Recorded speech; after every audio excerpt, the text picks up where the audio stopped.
Madame, Monsieur, bonsoir et bienvenue à l'émission Le Vrai Dialogue. Il y a un an, jour pour jour, Atypique TV posait ses caméras ici même, sur ce plateau à Alger, un plateau décoré de fruits et légumes pour transmettre un message fort. L'Algérie peut redevenir un grand pays agricole et elle s'en donne aujourd'hui les moyens. Longtemps qualifiée de mono-exportatrice d'hydrocarbures, l'Algérie a entamé un tournant décisif. Le président de la République a fait de l'agriculture et de la souveraineté alimentaire une priorité nationale. Les produits agricoles algériens se distinguent par leur qualité, leur authenticité et une singularité rare. Ils sont cultivés sans OGM. Un atout majeur à l'heure où les consommateurs recherchent des produits sains et traçables. Mais l'élan ne s'arrête pas là. L'économie algérienne explore d'autres voies. La transformation, la création de valeur ajoutée, l'innovation. Agroalimentaire, industrie, cosmétique, de nouveaux secteurs émergent et s'affirment. C'est justement ce que nous allons explorer ce soir.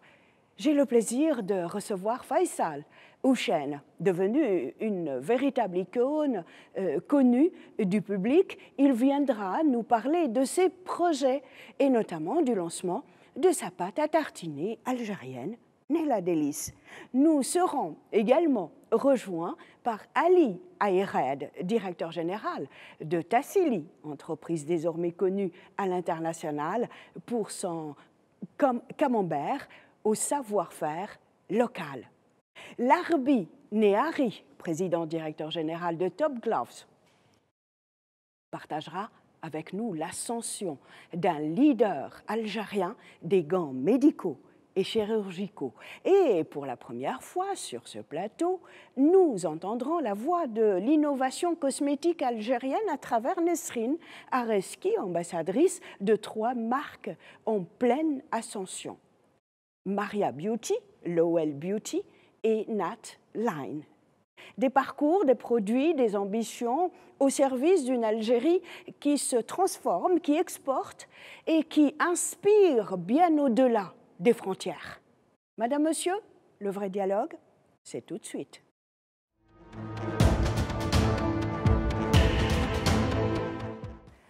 Faisal Houchen, bonjour. Bonjour Madame Lefebvre. Et merci d'avoir accepté mon invitation. Ali Ayred, bonjour. Bonjour Madame. Merci d'être avec nous aujourd'hui pour la première fois. Areski, Madame Areski, Nesrine Areski, vous représentez ici 3 marques phares. On en parlera tout à l'heure. Avec plaisir. Et the last, but not the least, le président directeur général de Top Gloves, Monsieur Larbi Nehari. Bonjour. Bonjour. Et merci d'avoir accepté mon invitation. C'est une grande première aussi pour nous à Atypique TV. Merci vraiment. Merci. Je poserai peut-être ma première question à Monsieur Faisal Houchen, qu'on ne présente plus, parce qu'il y a un an, jour pour jour, on était dans ce même studio, je le disais dans l'introduction, et on avait focalisé sur les fruits et légumes d'Algérie. On ajoutera aujourd'hui, cette fois-ci, une spécificité très importante. Les fruits et légumes algériens sont sans OGM. Vous êtes ici comme étant le fondateur de Nella Délice. Un mot par rapport à ce projet, comment l'idée est parvenue, comment vous avez pensé à lancer cette pâte à tartiner. Eh bien, été 2024, il y avait une pâte à tartiner en France qui faisait un carton, comme je le dis, qui s'appelle El Morgiane de la société C'est Bon, auquel on l'a rentrée. Et franchement, cette pâte, tout le monde l'a appréciée. Mais hélas, comme on le sait, en septembre 2024, la réglementation a voulu que cette pâte à tartiner ne pouvait plus entrer en France. On le sait très bien, la raison. Donc tout de suite, d'emblée, on n'a pas perdu notre temps. On s'est dit, il est temps. Il est temps que nous aussi, on fasse notre pâte à tartiner, mais ce coup-ci, une pâte à tartiner noisette. Et on voulait vraiment travailler sur la noisette et c'est très important. Et donc, c'est un succès, c'est une réussite et on est content que cette pâte soit appréciée. Alors, qu'est-ce qu'on a fait tout simplement? On a commencé à élaborer notre recette et on a cherché à faire une recette d'exception, une recette exceptionnelle, de qualité. Et si je peux me permettre de donner les ingrédients, on a voulu mettre 25% de noisettes, sans huile de palme, c'est important, pas de gluten, pas de colorant et surtout pas d'arôme. Et ça, c'est très important pour nous. Et cette pâte à tartiner, une fois qu'on a fait la recette, elle a été prête, opérationnelle. On l'a fait déguster auprès de nos clients.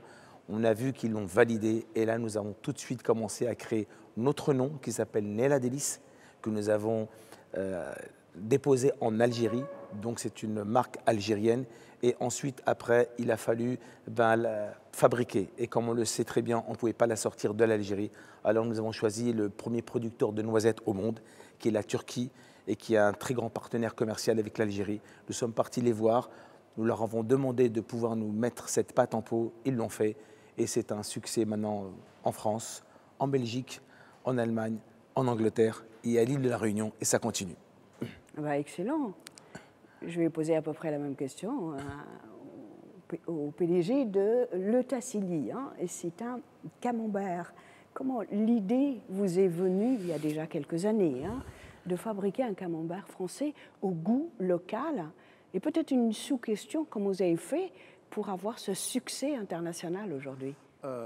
Bonjour d'abord, rebonjour. Donc l'idée d'y aller à l'international, enfin du moins en France dans un premier temps, c'était par rapport à la communauté algérienne qui est en France. Le camembert Tassili, c'est le premier camembert algérien qui a été fabriqué avec un savoir-faire algérien et qui est dans les mêmes normes que les camemberts français. Donc, comme il y a une grosse communauté algérienne en France et en Europe, donc l'idée est venue de là. Et pourquoi on a cherché à le fabriquer là-bas? Parce que, comme il a dit mon collègue Faisal, c'est drastique au niveau des importations des produits laitiers. Donc, on a tout de suite imaginé, pour contourner la question, il faut aller chercher un partenaire en France. Donc, c'est pour ça qu'on est parti dans une grande laiterie très reconnue en France, des laits normands de très bonne qualité. On s'est adressé directement à l'entreprise Gillot, avec laquelle on a signé un partenariat pour la fabrication de ce produit. Donc aujourd'hui, il est présent en France. Faisal le distribue très bien. Il est distribué au Canada, il est distribué aux États-Unis. Et puis on envisage d'y aller vers la Belgique et pour toucher un peu toute la communauté, essentiellement, pour un large spectre de clients, mais on a quand même spécifié le caractéristique halal de ce produit, tout en sachant que pour fabriquer un fromage, il faut une présure. La présure, c'est elle qui permet de cailler le lait avant qu'il soit transformé en fromage. Cette présure, elle existe, soit on la récupère d'une caillette d'un animal, surtout les bovins, même les porcs. Donc nous, on a insisté pour que cette présure extraite de la caillette provient d'un animal qui a été, si vous voulez, qui a suivi le rite musulman. Donc c'est pour ça qu'on a mis le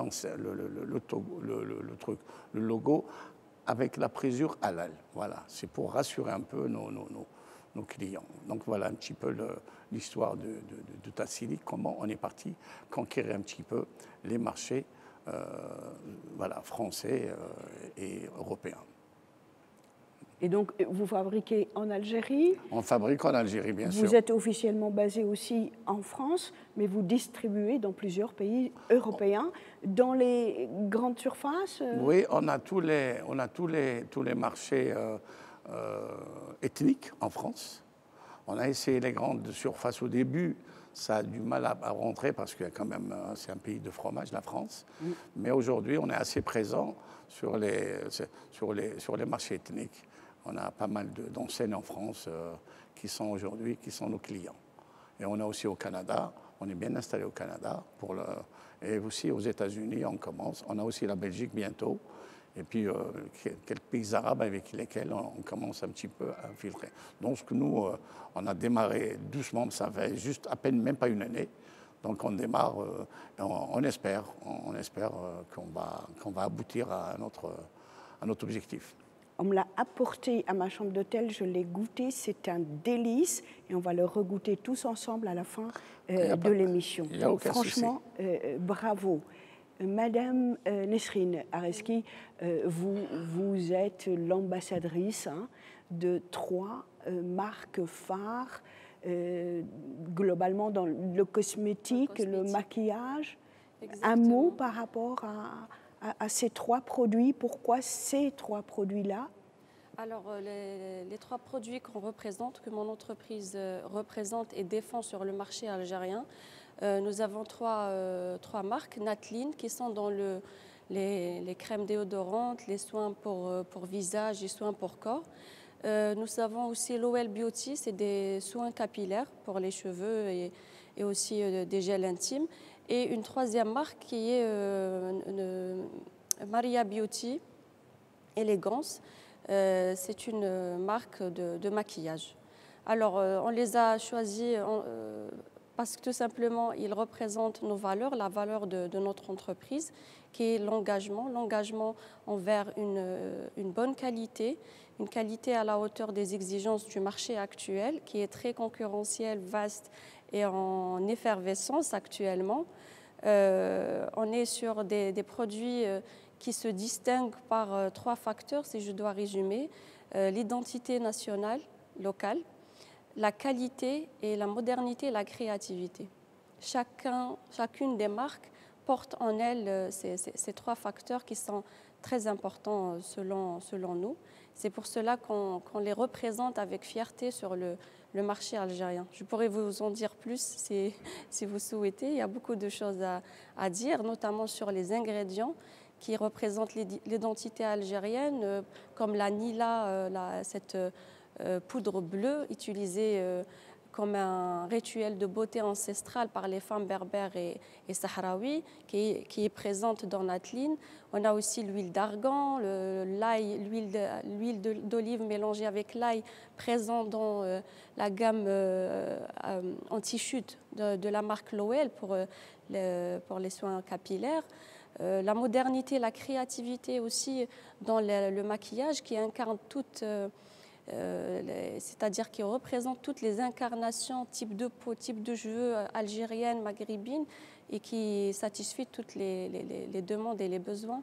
Donc globalement, c'est comme ça que je les vois, qui se distinguent sur le marché actuellement. Les 3 marques, en fait, ils sont dans une configuration locale. Donc la stratégie de commercialisation reste d'abord pour le marché intérieur. Pas uniquement. Avec le Natline, par exemple, ils ont le label bio naturel. Donc, nous envisageons l'exportation, bien entendu. Il faut savoir que... Vous exportez ou pas encore? On est en cours. On en reviendra alors. Car c'est récent. Voilà, je pensais que vous aviez déjà... que vous aviez... Pour l'OL, ils ont déjà entamé des démarches vers la Tunisie et la Mauritanie. Ce sont des démarches. Laissez-moi parler avec maintenant Monsieur Larbi Nehari. Top Gloves, ils sont déjà dans une configuration d'export et depuis longtemps.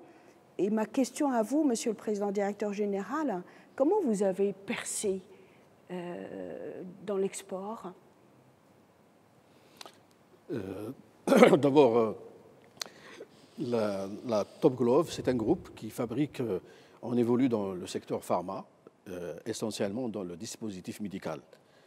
Sachant que le gant, c'est un des dispositifs médicaux. Quand on sait que le dispositif médical représente 30% de l'industrie pharma en Algérie.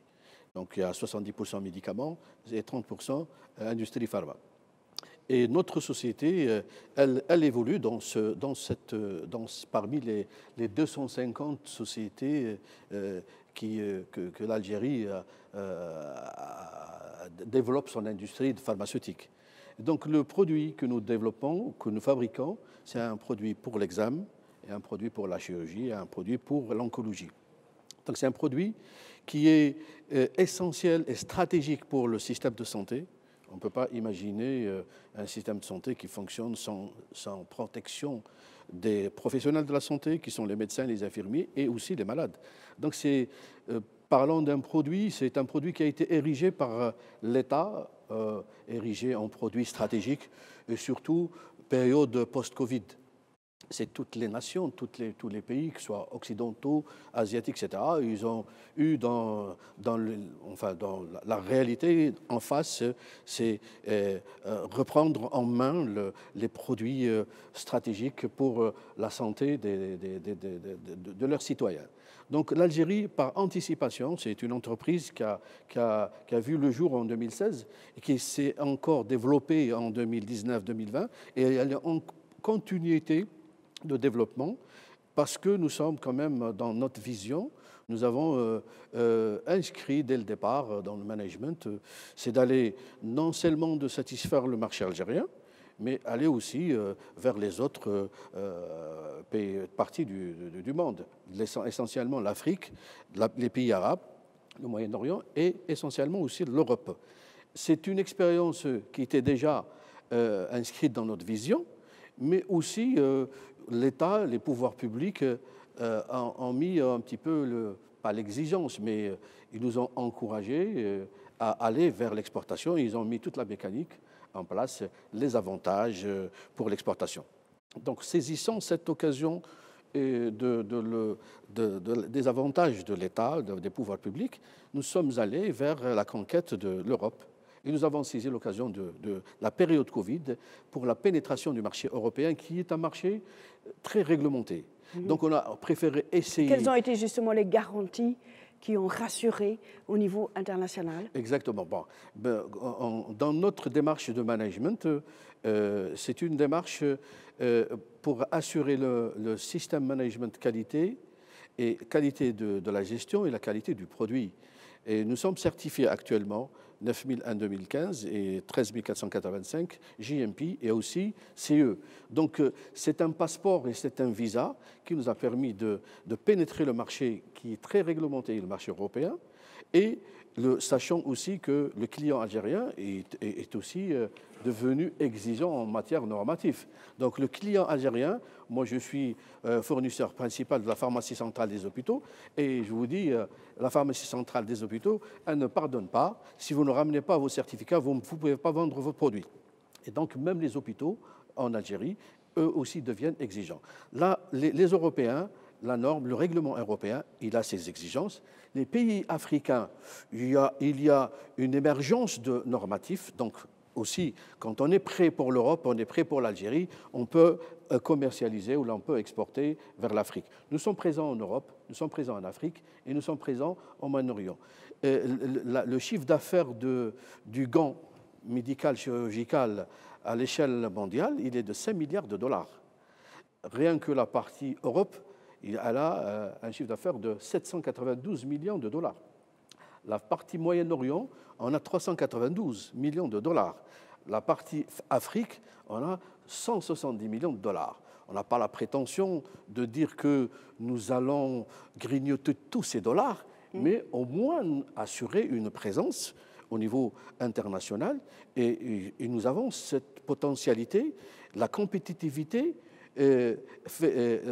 avec l'énergie, avec la présence de l'État, avec les encouragements de l'État, la proximité de notre entreprise par rapport à l'Europe, par rapport au Moyen-Orient, par rapport à l'Afrique, nous place en priorité par rapport à d'autres sociétés qui ont la primauté, les sociétés fabricantes de l'Asie, sachant qu'en Europe, il y a 3 sociétés qui sont fabricantes de gants.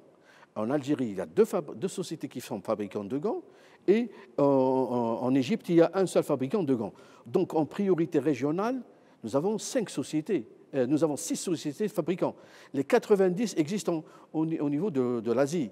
Donc, ce qui rend un petit peu compétitif, nous rend compétitifs par rapport à l'Asie, qui sont les géants du gant.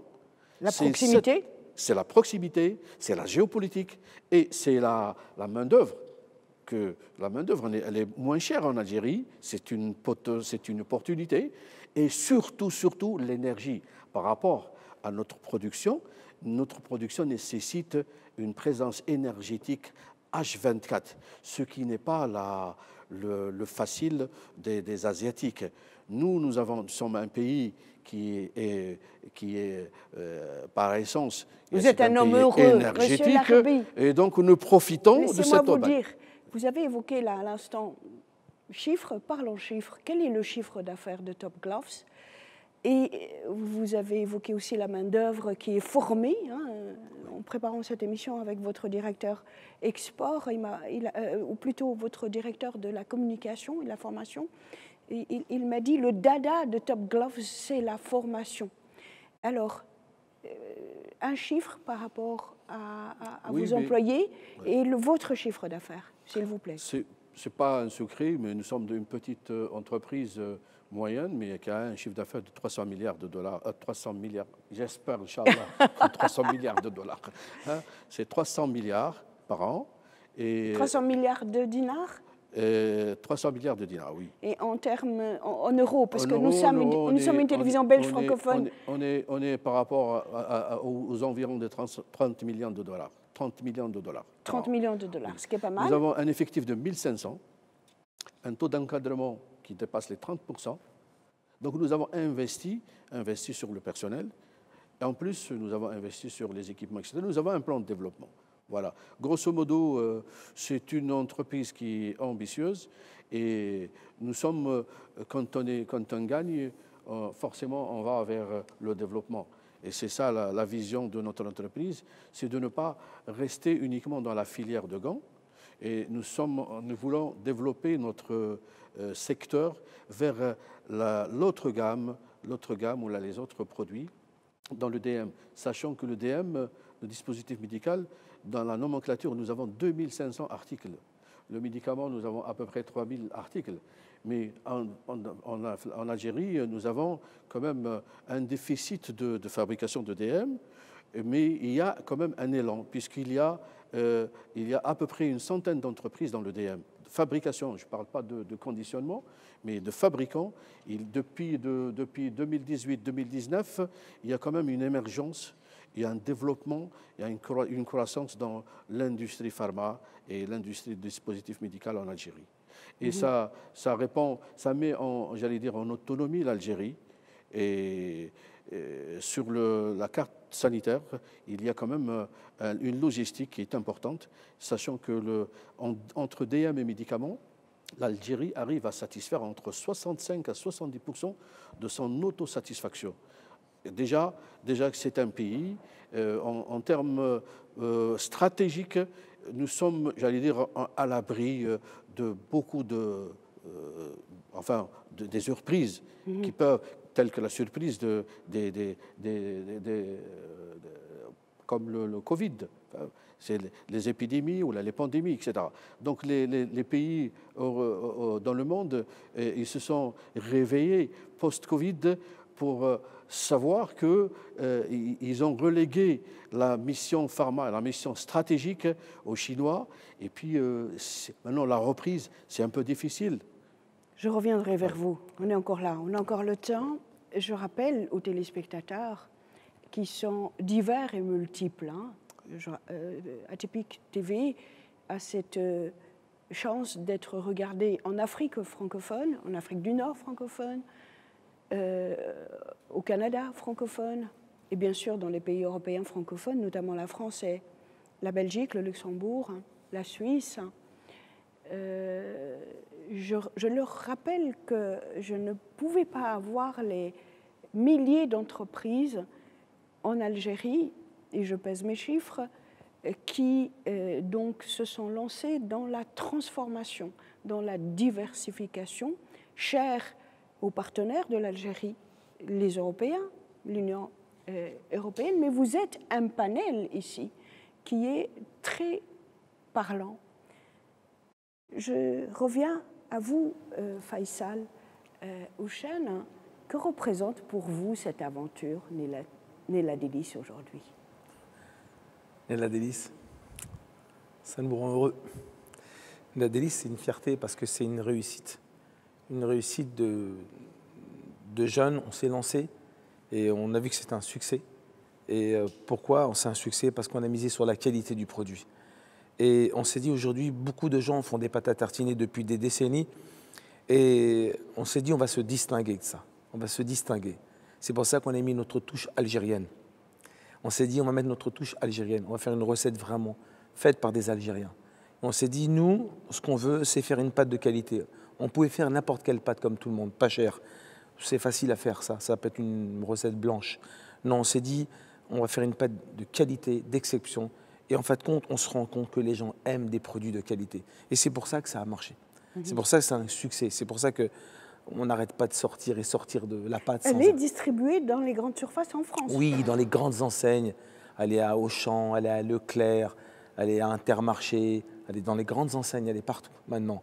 Et elle est dans les grands magasins ethniques, elle est chez les grossistes, chez les déstockeurs. Elle est en distribution partout et elle est à l'étranger.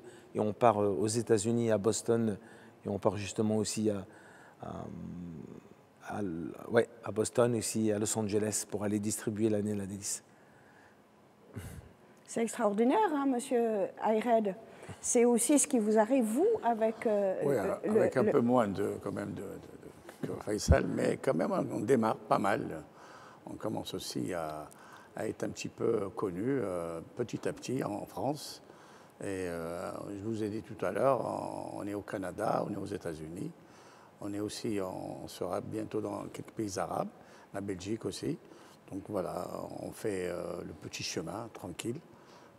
Voilà ce qu'on peut dire sur... Qu'est-ce qu'il faut faire, selon vous, pour développer d'autres réussites comme la vôtre? Parce que c'en est une. Et je ne sais pas, j'ai hâte de dire qu'il y a deux types de tassili, c'est ça, hein, tassili à base de lait de vache et à base de lait de chèvre, c'est cela? Non, ça c'est juste une dérivation. Le lait de chèvre, ça se fait, le fromage à lait de chèvre, ça se fait avec du lait de chèvre ou du mi-chèvre. On mélange, donc une technologie un peu appropriée. Voilà, sinon, voilà, c'est une technologie qu'on maîtrise assez bien. Il y a un savoir-faire maintenant local qui peut être transféré. Je pense que c'est le moment où on doit avoir un peu l'esprit d'y aller avec un savoir-faire pour y aller conquérir quelques marchés. Il ne faut pas avoir peur, voilà, c'est un peu c'est l'esprit qu'il faut développer. Moi, c'est ce qui m'intéresse. C'est surtout ça, c'est y aller ailleurs, pas seulement rester sur place. On peut oser parler chiffres aussi à votre niveau, on peut parler chiffres d'affaires, nos chiffres, ils sont pour le moment, effectifs. Ils sont un peu au niveau local, oui, mais en international, on n'est pas très. Pour le moment, on n'est pas puissant. Au niveau local, on fait une entreprise qui fait à peu près 30 millions d'euros à l'année. Mais bon, donc voilà. Au niveau algérien, au niveau national? Voilà, oui.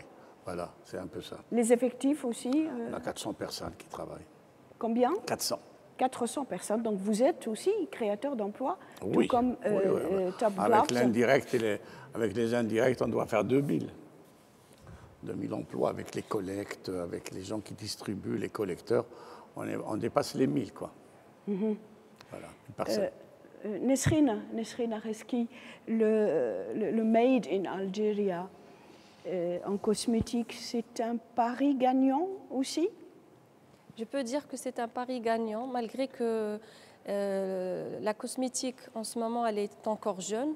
La plupart de ces marques-là, elles ont été créées en 2023, 2021, 2024. C'est très récent. C'est suite à la mise en point de la politique de rationalisation de l'importation des produits cosmétiques qu'on a vu cette émergence d'un écosystème local, des distributeurs, des producteurs, des designers, etc. Donc c'est un secteur qui est encore jeune, mais vraiment prometteur, c'est ce que j'ai constaté. C'est les chiffres qui le disent, on est arrivé à 70%, de couvrir à 70% des besoins en cosmétique, et l'autosuffisance pour certains produits et soins corporels, c'est un chiffre énorme si on compte le lancement entre 2021 et 2025, donc c'est un secteur très, très prometteur. Et donc, on le disait tout à l'heure avec vous, Nesrine Areski, la stratégie consiste à dire qu'il faut d'abord développer le local et puis après réfléchir à la possibilité d'exporter.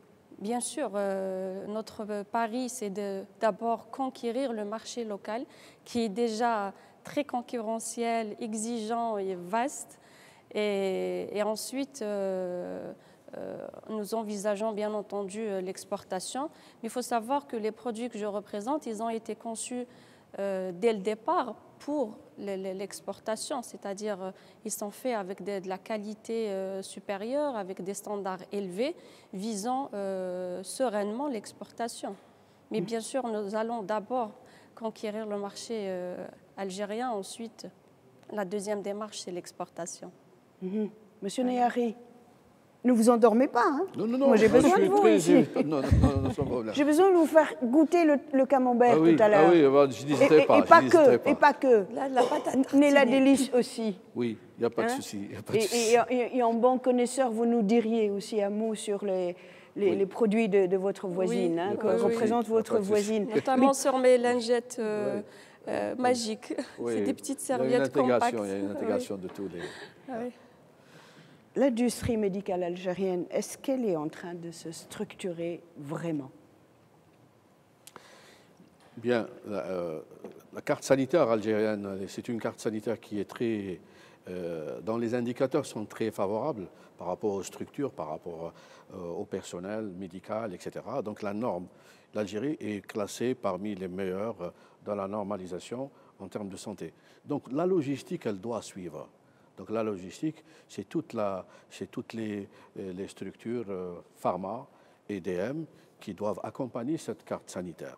Donc là-dessus, je peux dire que grâce à cette industrie pharma, au développement de cette industrie pharma, et grâce à l'anticipation des pouvoirs publics dans la mise en place et dans l'accompagnement de cette industrie, que les résultats qui sont connus actuellement en indicateurs de santé qui sont favorables, c'est grâce à cette industrie que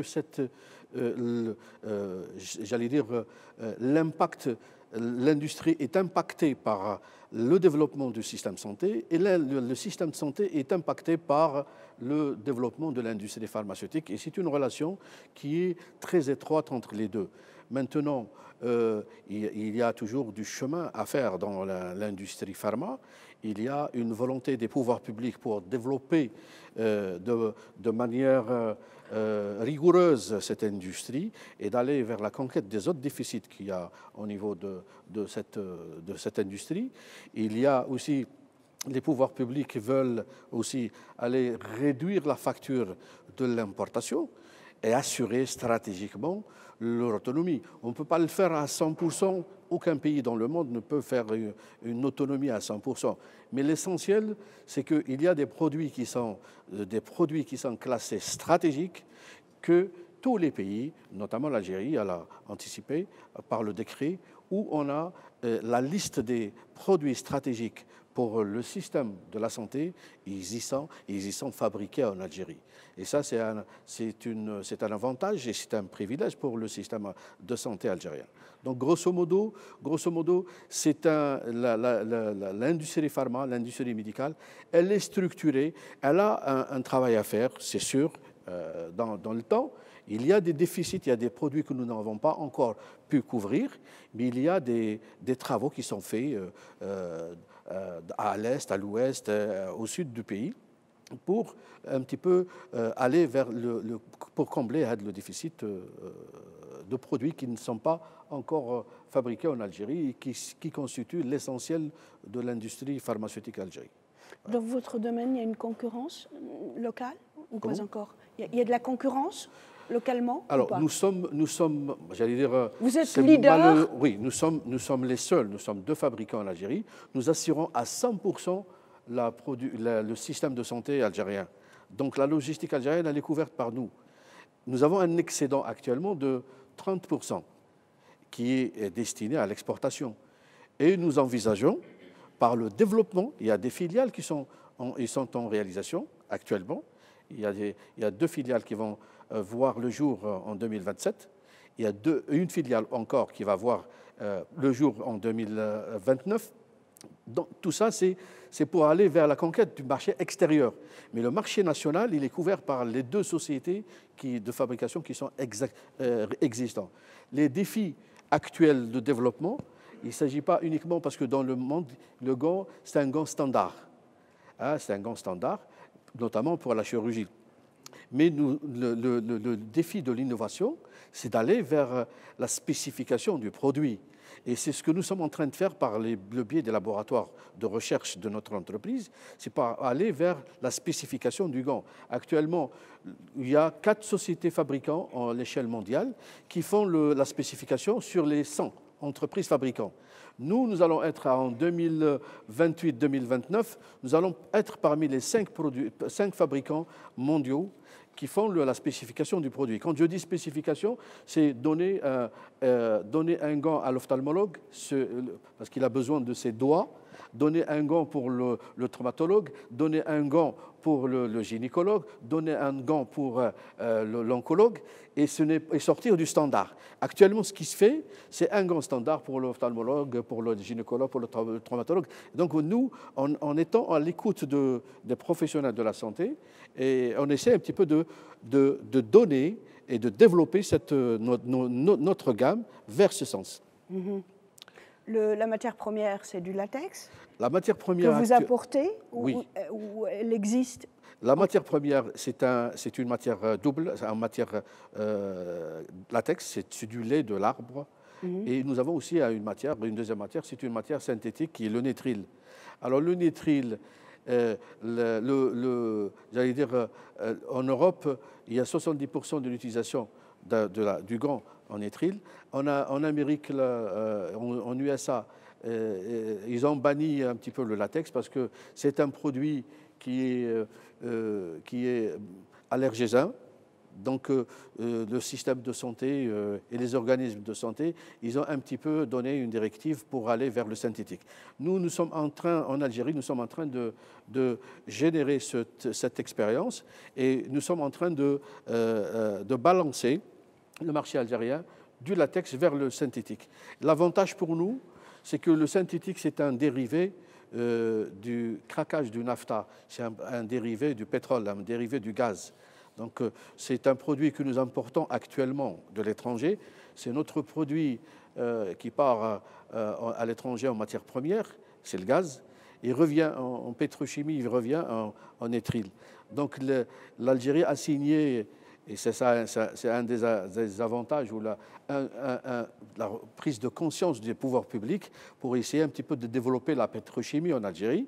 Et parmi les points de la pétrochimie, c'est le développement la création du produit l'acrylo et butadiène.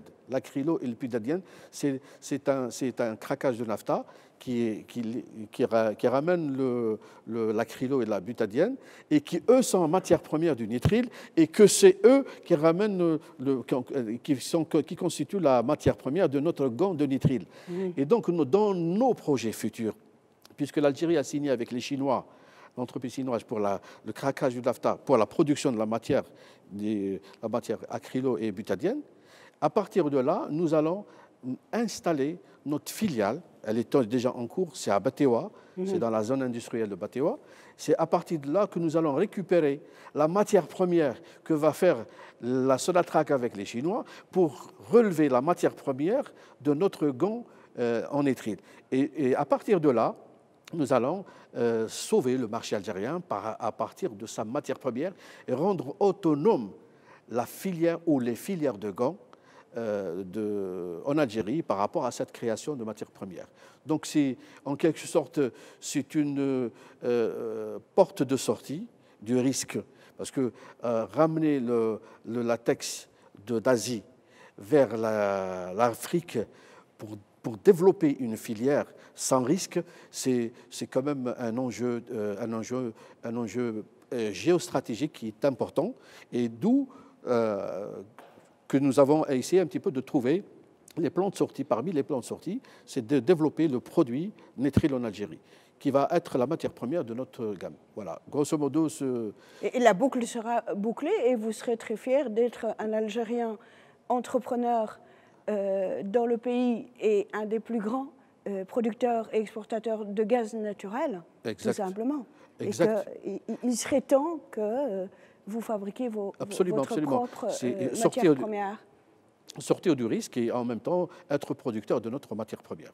Et c'est une matière première qui ne va pas être uniquement le propre de l'industrie pharma, elle peut être aussi une matière première pour d'autres industries. Nous, en tant que fabricants de gants, nous générons une matière première à partir des rejets. Nous faisons des rejets industriels. Mais nos rejets, c'est une matière première pour une autre industrie qui est en Algérie aussi. C'est la production des élastiques, c'est la production des doigtiers, etc., etc. Donc vous voyez un petit peu, chaque industrie produit une matière première pour l'autre industrie, et c'est ça ce qu'on appelle l'industrialisation de l'industrie. Voilà. Très bien. Ouais. Laissez-moi vraiment distribuer la parole de manière équitable. Je reviens à vous, Monsieur Sofiane, Monsieur Houchen, Faisal Houchen. L'expérience de Top Gloves est très inspirante. Yes. Par rapport à votre produit à vous, Nella Délice. Est-ce que votre équipe, vos associés, vous commencez à réfléchir à d'autres produits issus des mêmes matières premières qui vous ont permis de donner aujourd'hui Nella Délice? Tout à fait, effectivement. Là, cette pâte à tartiner qui fait un succès, parce que pour moi c'est un raz-de-marée, c'est un tsunami cette pâte. Et effectivement, il y a des surprises qui vont arriver, spectaculaires, de Nella Délice. Mais je ne peux pas en parler parce que c'est des surprises qui vont arriver tout au long de l'année. Des surprises que personne n'a réussi à faire et personne n'a fait encore. Et donc, elles sont déjà en préparation pour bientôt des super surprises de Nella Délice qui vont arriver. Et on en est fiers. Je ne peux pas donner ce qu'il va avoir, je ne peux pas dire ce qu'il va avoir, mais en tout cas, c'est des super surprises qui vont arriver. Parce que c'est une belle pâte à tartiner, c'est de la pistache, avec du kunafé et des morceaux de pistache. Et donc, il y aura des dérivés de pistache, des dérivés de noisettes. Donc voilà, en fin de compte, c'est un succès, ça fait que continuer. L'idée de travailler avec du bio aussi est importante pour vous? Oui, bien sûr, c'est dans les dossiers aussi. Mais comme je l'ai dit, on ne met pas de gluten, on ne met pas d'huile de palme, on ne met pas d'arôme, on ne met pas de colorant. Et ça, pour nous, c'est très important. Je sais que je vais vous frustrer si je ne vous parlerai que de Nella Délice. Je sais que c'est important pour vous. Ouais. Mais regardez avec quoi vous êtes arrivé aujourd'hui. Qu'est-ce que c'est? Ça, madame, déjà, je suis très, très content de travailler avec le fondateur et le fabricant des caisses en Algérie, HB. Et je tiens aussi à passer un hommage à M. Ibrahimi Risri, qui est à l'origine, et l'usine qui est à Batna. En fin de compte, comme vous le savez, il y a un an, on a commencé à rentrer les melons et les pastèques d'Algérie. Quand j'ai rentré du melon et de la pastèque d'Algérie, c'était pas grand-chose. C'était un camion, 2 camions, 1 semis, 3 semis. Les gens rigolaient. C'est normal parce que c'était tout nouveau. L'Algérie arrive sur le terrain. Et je ne sais pas si vous en rappelez, mais j'avais dit à cet endroit même, vous m'avez dit, Madame Lefebvre, vous pensez qu'un jour que l'Algérie reviendra comme elle était il y a longtemps de cela, hein. Et donc j'ai dit, on va tout faire pour que les produits agricoles algériens rentrent dans le plus grand marché du monde qui est Rungis. Et c'est une promesse que j'ai tenue, on l'a réalisée, et aujourd'hui on rentre des semi-remorques de pastèques, de melons d'Algérie à Rungis, le plus grand marché du monde. On en est content. Les grossistes sont contents. Ils les vendent très rapidement et on doit débiter et débiter. Et encore, j'ai rentré 2 semis ce matin. Maintenant, comme vous le voyez, ces beaux fruits d'Algérie, les gens ne savaient pas. On s'étonne tous les jours. Nous avons du fruit du dragon d'Algérie, de la banane qu'on avait ramené de Tipaza. Aujourd'hui, on a ramené d'Algérie du fruit de la passion, inimaginable, des pêches, des nectarines, du raisin, de la cerise calibre 32. On a ramené des tomates, des cornes de bœuf, de l'aubergine, du poivron, des oranges Thompson, des bazookas, de l'ail, du melon, de la pastèque, et ce n'est pas terminé. Et tout ça, mon objectif, il est simple. C'est rentrer sur le marché français, le marché européen, le marché mondial. Et je souhaite de tout cœur que tous les produits algériens qu'on rentre, non seulement rentrent à Rungis, le plus grand marché du monde, qu'ils soient sur toutes les tables des Français, et que je veux que mes fruits et légumes soient sur les tables des grands chefs des restaurants de France. S'ils m'écoutent, je souhaite les grands restaurateurs de goûter ces légumes et ces fruits très délicieux afin que votre clientèle, quand elle vienne manger au restaurant, vous allez voir ce que c'est que l'Algérie dans la bouche. Moi, je rêve debout parfois, parce que l'année dernière, il y a un an, jour pour jour, vous m'aviez dit que je veux que mon melon et ma pastèque soient servis sur la table royale belge. Oui. Vous rêvez toujours? Ah oui, je me rappelle encore. Et je l'espère bien. Et j'espère que tous les chefs d'État qui soient partout dans le monde puissent goûter nos fruits, nos légumes algériens. Parce qu'ils sont, et je le dis, aujourd'hui, l'Algérie fait partie des 9 pays dans le monde où il n'y a pas d'OGM. Et ça, c'est très important. Et je le répète, l'Algérie a fait un effort énorme. J'ai parlé avec les agriculteurs hier. Bon, j'étais étonné qu'en Algérie, il y a 16 variétés de raisins. Je m'en étonne moi-même. Donc, ils ont des variétés de raisins, de fruits, de légumes. Et aujourd'hui, l'Algérie travaille avec le minimum de pesticides, voire pas de pesticides. On est rentré dans les fermes, ils n'ont pas du tout de pesticides. Donc, c'est très important, des engrais naturels. Donc, tout ça, c'est très important parce qu'aujourd'hui, il y a des fruits et des légumes qui rentrent en France et en Europe et dans le monde. Il y a des grands mastodontes qui sont très connus, qui depuis des années exportent et ramènent en France. Nous, l'Algérie, je veux que l'Algérie, on arrive sur le chemin de la qualité. Je veux que quand les gens goûtent un fruit algérien, ils disent « je vais acheter chez mon primeur des pêches algériennes parce que je sais qu'elles sont goûteuses, elles ne sont pas farineuses, elles sont juteuses, elles sont sucrées. » Et c'est ça, on veut des cerises croquantes. Tout ça, c'est très important. Des fraises fondantes. Qui explosent en bouche, hein, on va goûter tout à l'heure. Tout à fait. Des cerises avec ce calibre, c'est extraordinaire. Donc c'est du fruit de la passion d'Algérie, alors que le fruit de la passion, on le ramène de l'Asie aujourd'hui, alors que l'Algérie est à la porte de la France et de l'Europe. Et donc ça produit, et j'ai travaillé avec eux, je leur ai dit, je veux un packaging de qualité. Et ça, ce sont des très très beaux packaging. Et j'en suis sûr et certain que si on rentre des packaging comme ça à Rungis, ça part comme du petit pain. Les primeurs, les commerçants, même Rungis, quand ils voient ce packaging-là, c'est très beau et c'est important. Donc l'Algérie transforme, l'Algérie diversifie. Et c'est vrai, ce qu'il appelle packaging ou emballage, c'est quand même extraordinaire. Quand tellement de temps, l'Algérie est passée à une autre étape. Monsieur Ayred, vos emballages, je ne sais pas, vous travaillez avec des Algériens ici, des sociétés algériennes? Oui. L'année dernière, on a visité, je les salue, on a visité une très grande usine à Béjaïa. Et ils sont spécialisés dans l'emballage aussi, et le conditionnement et le packaging.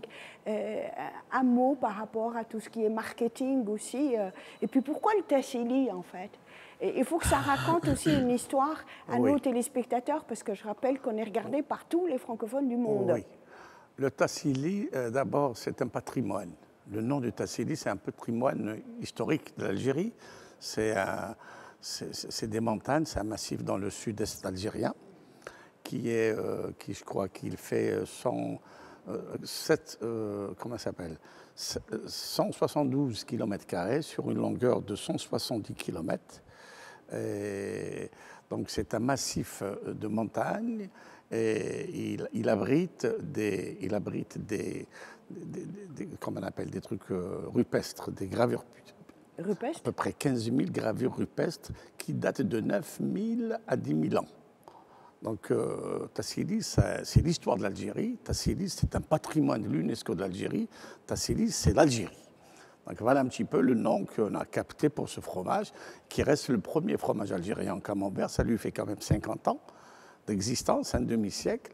C'est le premier camembert. Et puis, dans notre région, ce camembert, il a généré aujourd'hui, il y a 39 mini-unités de camembert dans la région. C'est grâce à Tassili qu'il a fédéré autour de lui. Donc les gens, à force de travailler dans l'entreprise, à force de ramener le lait à l'entreprise, sachant que l'entreprise Tassili, elle transforme le produit algérien. Elle n'apporte pas, donc c'est local, tout est local.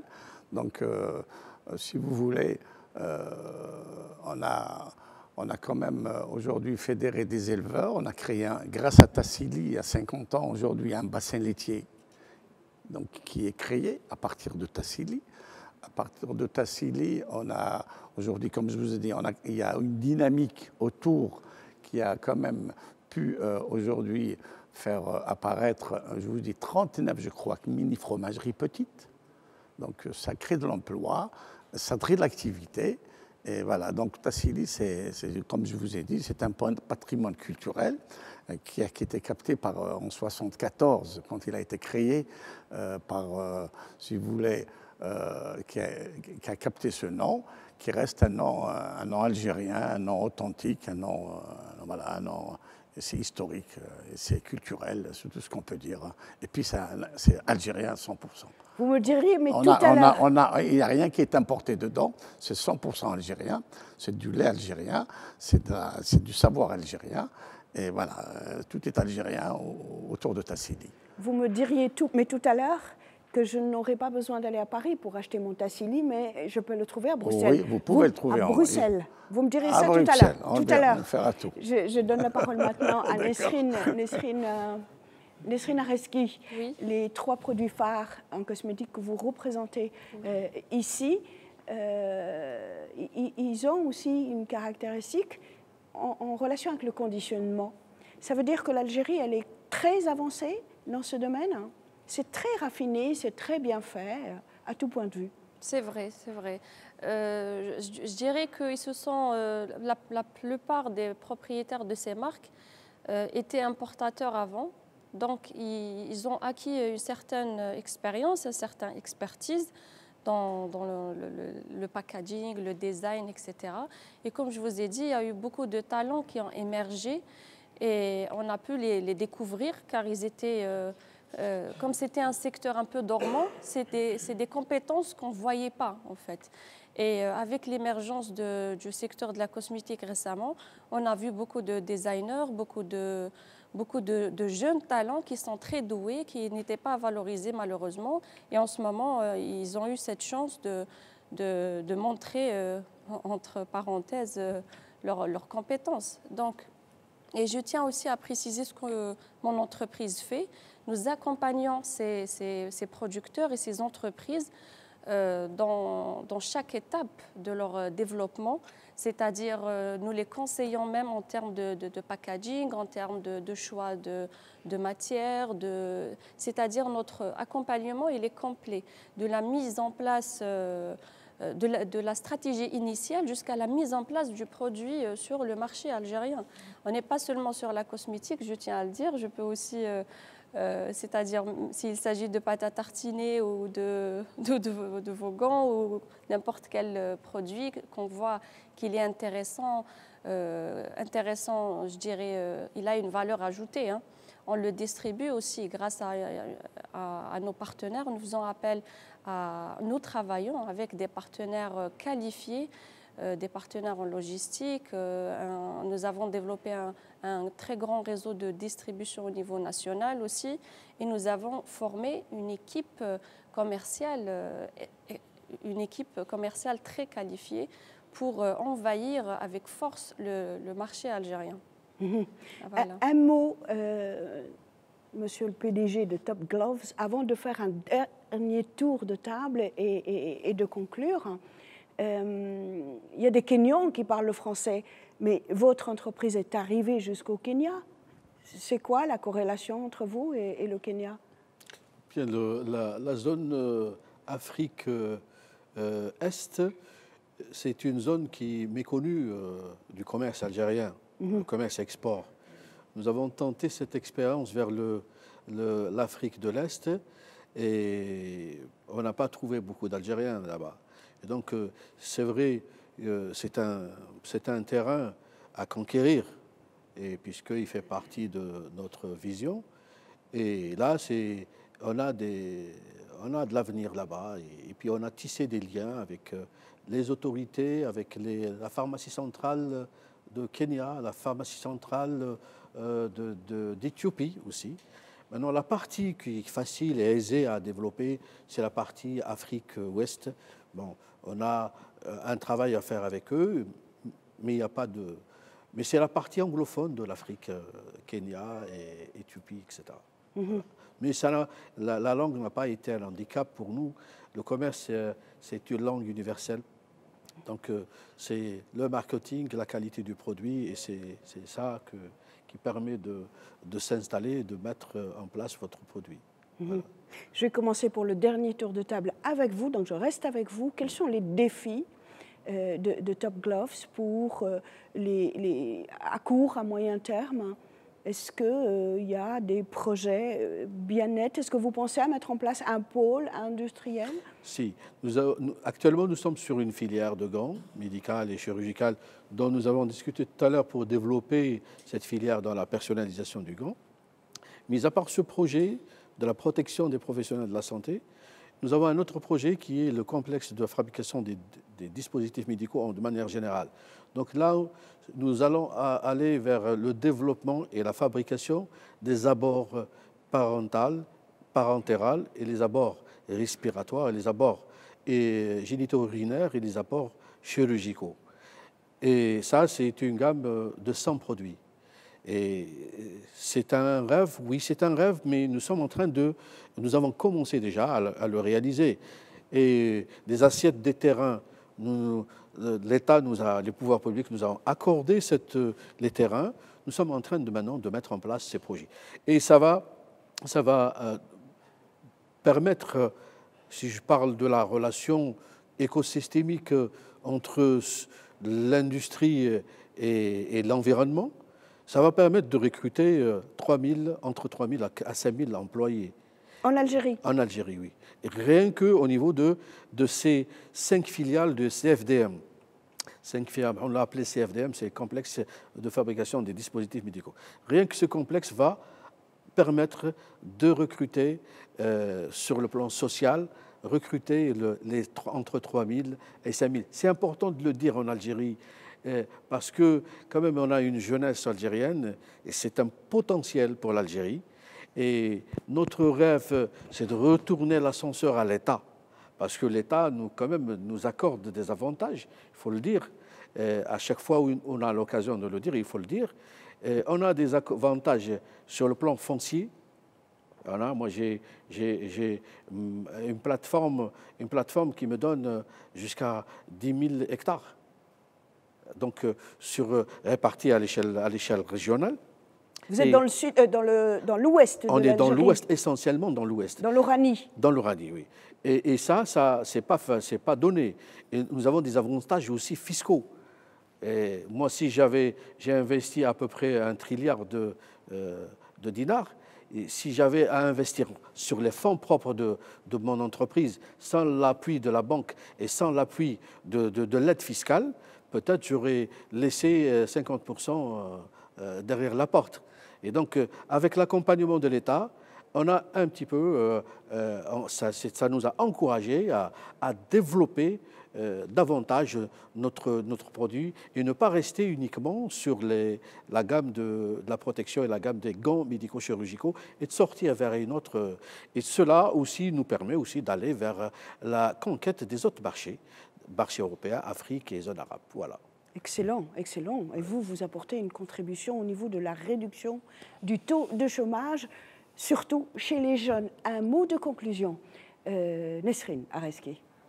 Alors, j'aimerais dire que dans le domaine de la cosmétique, on est sur ce qu'on veut, c'est allier la santé et la beauté en parfaite harmonie. La beauté algérienne ou bien la beauté selon la femme algérienne, c'est allier santé et beauté en parfaite harmonie. Et notre entreprise défend ces valeurs-là et nous sommes engagés envers l'environnement, envers la consommatrice en général de la cosmétique pour lui fournir les meilleurs produits qui soient en termes de qualité, d'ingrédients. Et nous valorisons aussi les rituels ancestraux de beauté algériens et nous modernisons cet héritage pour les générations à venir. Donc c'est ce qu'on souhaite. On souhaite vraiment que le monde entier puisse essayer et tester nos produits. Il sera certainement conquis car c'est chargé d'émotions, c'est chargé de bien-être pour les gens. C'est ce qu'on veut en fait. Ben, espérons déjà au niveau du monde francophone, puisqu'on a la prétention de dire fièrement qu'on est regardé de manière assez équilibrée dans l'Afrique francophone, mais aussi l'Europe francophone et l'Amérique francophone. Merci beaucoup. Merci à vous. Merci à vous. Ali Ayred, la même question. Quels sont les prochains défis pour le Tassili? Sur le marché local, on avance toujours parce qu'on a une gamme. On a 32 produits. Là, je vous ai ramené que le camembert. Donc, on a 32 produits qu'on fabrique. On fait une gamme un peu très large. Donc, nous, on est toujours dans le... On essaye aujourd'hui, on est un peu dans les pâtes diverses, pâtes pressées, pâtes croûtes lavées. Enfin, c'est des termes techniques en fromagerie. Donc, on a pas mal de variétés, on développe. Néanmoins, c'est vrai qu'on bute aujourd'hui, comme nous, on ne travaille pas avec l'importation. C'est des produits locaux, 100%, qu'on transforme. Donc, l'État fait le maximum aujourd'hui, elle aide les éleveurs. Il y a quand même une dynamique nationale pour la production du lait, la production laitière. On espère qu'elle sera encore plus développée et à partir de là, c'est à partir d'une bonne production locale qu'on produit davantage et qu'on va se diversifier. Sans cela, ça va être difficile, mais néanmoins aujourd'hui, il y a quand même un engouement aux produits laitiers. Les Algériens maintenant consomment pratiquement comme les Européens. Consomment tous les produits. Vous ramenez une nouveauté, tout de suite, ils sont tout de suite intéressés. Nous, ce qu'on souhaiterait seulement, c'est que l'État mette le paquet sur la production nationale du lait. C'est vrai qu'il y a un grand projet qui se dessine aujourd'hui avec les Émiratis dans le sud algérien. J'espère que ça nous permettra... Les Qataris, non, plutôt les Qataris. C'est plutôt les Qataris oui, et l'Algérie. Je pense que c'est un grand projet qui va nous permettre d'avoir énormément de lait. Et une fois qu'on a beaucoup de lait, le problème se pose moins. Parce qu'on aura plus de qualité, on aura plus de lignes de transformation, on travaillera plus à l'aise. Voilà un peu... Voilà ce qu'on souhaite, mais nous, on est présents, on essaie de faire le maximum. Je suis certaine que vous serez entendu, Monsieur Ali Ayred. Vous allez être entendu, je suis certaine. Merci. Le dernier mot, Monsieur Faisal Ouchena. Premièrement, je souhaite que la pâte à tartiner Nella Délice et tous les dérivés puissent envahir le monde et s'installer sur la place mondiale du commerce. Ça, c'est mon souhait et on va tout faire pour. Secondo, je souhaite que l'Algérie reprenne sa place sur le marché mondial et le marché international. Je veux que tous les produits algériens puissent aller sur tous les pays du monde entier. C'est très important, je suis convaincu parce que ce sont des produits de qualité. Troisièmement, je veux aussi que tous les produits algériens arrivent sur le plus grand marché mondial qui est Rungis. Et ça, c'est mon souhait. Et que ces produits arrivent sur les tables des grands restaurants français et du monde entier. Et puis, une joie. Je suis content, j'ai ouvert ma société. Avant, j'étais importateur. Maintenant, je suis exportateur. J'ai ouvert ma société en Algérie avec bureau, personnel. Et je suis content de participer à l'économie algérienne. Et c'est un bonheur pour moi aujourd'hui de faire fonctionner mon entreprise en Algérie et de payer mes cotisations en Algérie.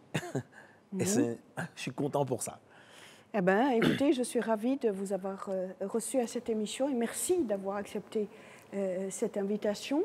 Laissez-moi prendre congé de nos téléspectateurs et puis je vais inviter nos techniciens qui travaillent d'arrache-pied depuis hier pour faire en sorte que tous les produits qu'on voit ici sur ce plateau soient là et que pour que toute la technique et la réalisation soient réussies aussi. S'il vous plaît, mes chers ingénieurs de son, les monteurs, les cadreurs, les réalisateurs, la direction générale, tout le monde, venez, approchez, laissez tout tomber et rentrez dans le studio. On va tous se lever quand je prends congé. Attendez 30 secondes et on va goûter Nella Délice, le Tassili.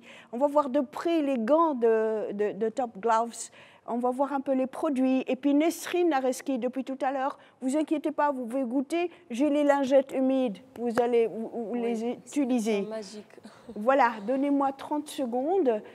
Madame, monsieur, je ne sais pas dans quel prompteur je dois regarder pour prendre congé ici.